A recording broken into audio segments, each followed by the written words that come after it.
सेनगाव तालुक्यातील दाताळा बुद्रुक परिसरात असलेल्या श्री क्षेत्र कानिफनाथ गड या ठिकाणी कर निमित्त आज दिनांक 23 सप्टेंबर रोजी भव्य यात्रेचे आयोजन करण्यात आले होते। मात्र मुसळधार पावसाचे या यात्रेवर सावट निर्माण झाल्याने भाविकांचा हिरमोड झाला आहे।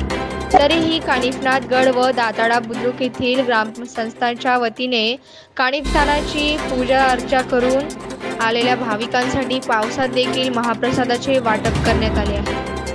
तसेच वर्षातून एकदा कानिफनाथ गडावर करीच्या निमित्ताने यात्रा आयोजित करण्यात येत असल्याने भाविकांनी देखील मोठ्या प्रमाणात दर्शनासाठी गर्दी केली असून मनोभावे कानिफनाथाचे दर्शन घेतले। तर या कानिफनाथ गडाच्या पायथ्याशी छोटेखाने यात्रा भरवण्यात आली होती।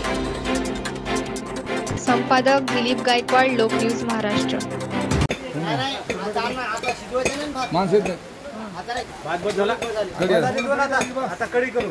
चला चला चला